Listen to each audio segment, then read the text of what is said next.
How's it going, everybody? Gringo here, and it is Friday, so that means another Extreme Z battle, and we will be taking a look at the one that just came out a couple of days ago, the Extreme Ultimate Power Cooler. So another cooler one for me, which is nice.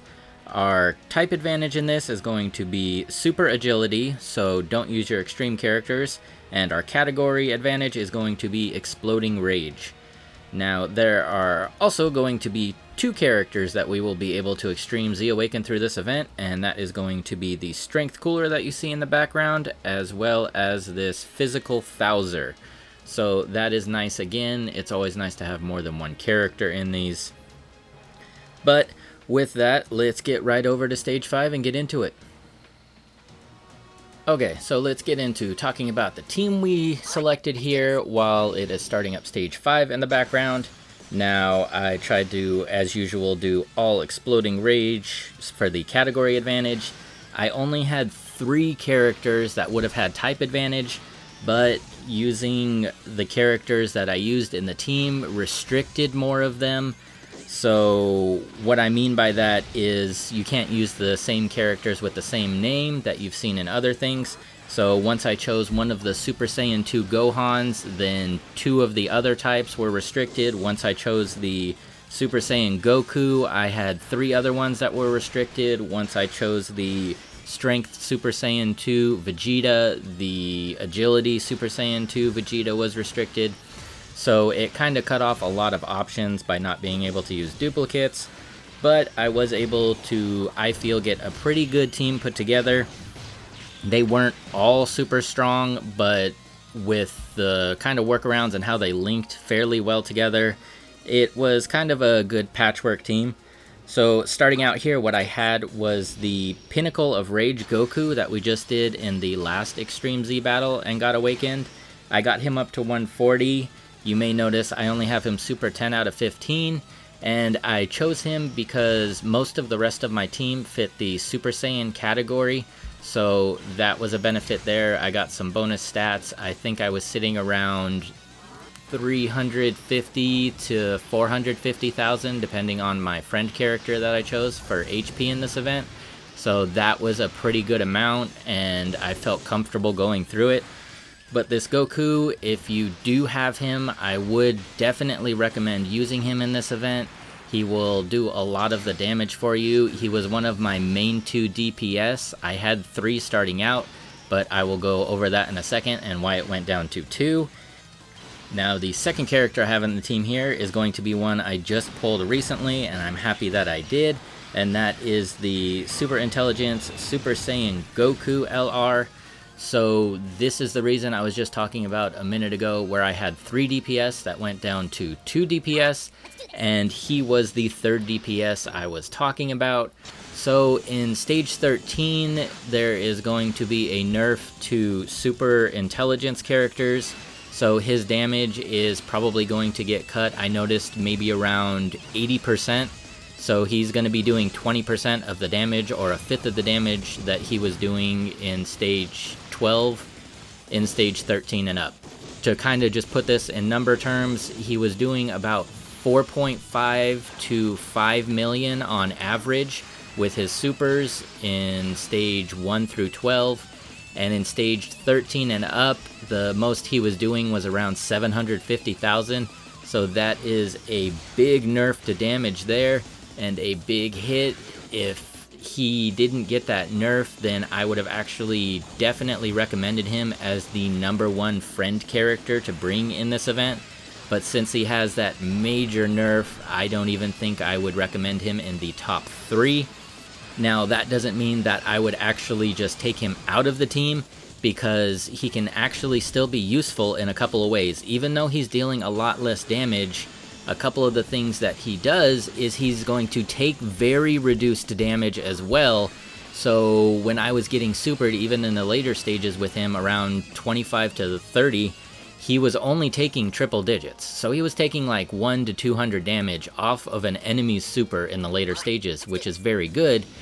And if you throw him into the first slot and he gets attacked first, then that is also beneficial, because he will get off a second super attack in that turn. So you can turn that kind of lackluster damage in double it and get it into something a little bit more respectable.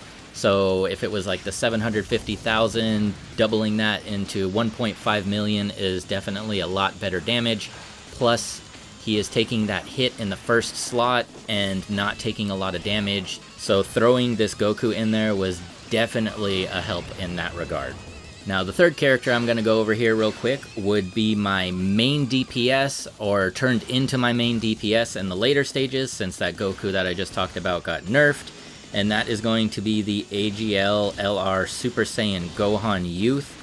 Nothing really important to talk about here other than just have him at LR and then just try to get him his 18 key supers if possible. His active skill isn't really something that's going to come into effect here because I'm not going to bring any Android category characters. Again, he's just there just to try to deal DPS. Also, he can take hits, I guess, so he will take damage around the level of the LR Intelligence Goku that we just talked about. If you want to kind of stagger them, you can have the LR Goku in one turn, and you can have this Gohan in the other turn to kind of soak up some of the hits and a lot of the damage. Now, the fourth character that I brought here is going to be another Super Saiyan Gohan, but is going to be Super Saiyan 2 Gohan, and is going to be the old Intelligence LR Gohan. Now, he is just more in here as a filler to link well with the rest of the team. It is easy to get him supers because he gets that extra 1 key for every sphere that he gets. So everything he's getting is going to be at least 2 key for him. If he gets his intelligence spheres of his type, that is going to be 3 key apiece. But on the other side, he is an intelligence character, so he is also going to get that nerf in stage 13 and up like the Goku did. So if you do bring him, watch out for that. You do not want him to take hits.